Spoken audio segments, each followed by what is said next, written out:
Salut, c'est Cléry.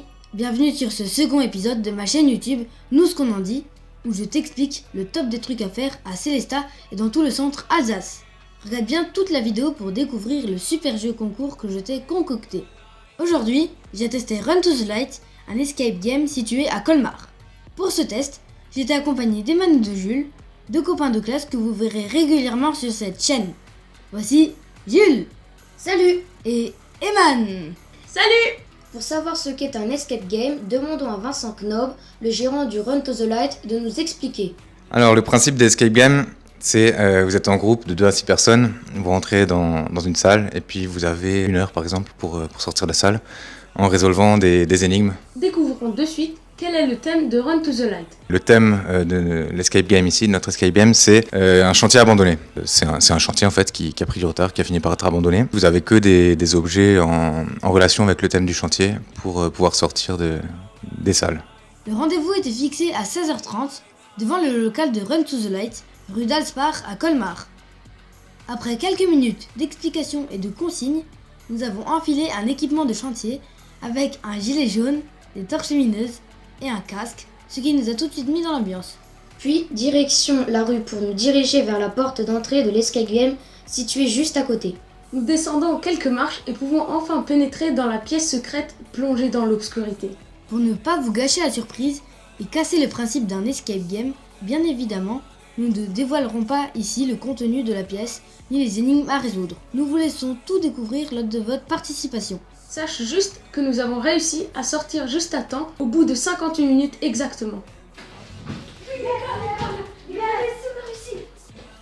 Le gérant nous a donné quelques conseils par talkie-walkie quand nous bloquions trop sur une énigme. Il est temps de donner une note sur le sujet que nous avons abordé.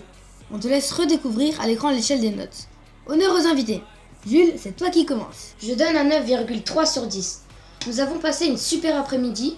J'ai apprécié le thème sur le chantier abandonné et j'ai aimé le travail de déchiffrage de code. Par contre, nous étions tellement concentrés dans le jeu que le temps est passé grave vite. Eman, à ton tour. Moi, j'ai trouvé cet après-midi juste énorme.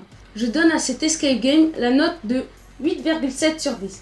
Car les décors étaient super bien faits, la musique était effrayante et sinistre. Je me suis super bien amusée.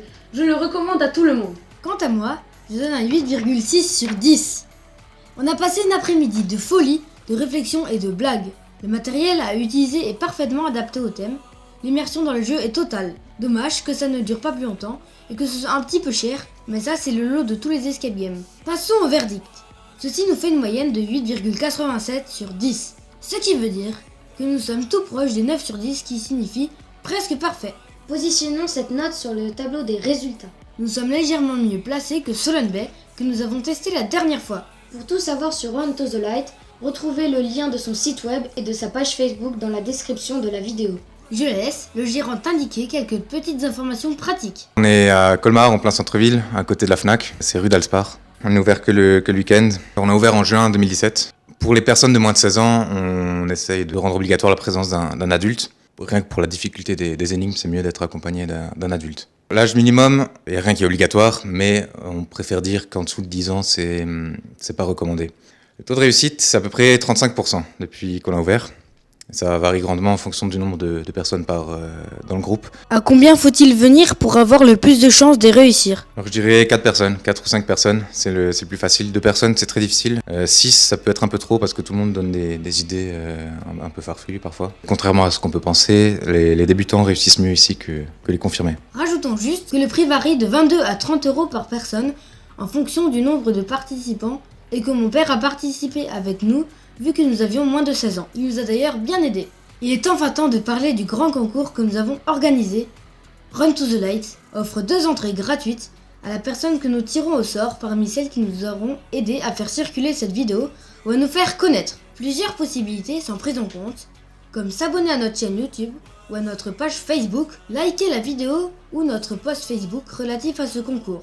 Retrouvez toute la liste des possibilités dans le descriptif de cette vidéo. Grand tirage au sort dans quelques jours. Voilà, on arrive à la fin de cet épisode. On se retrouve dans quelques semaines. Salut!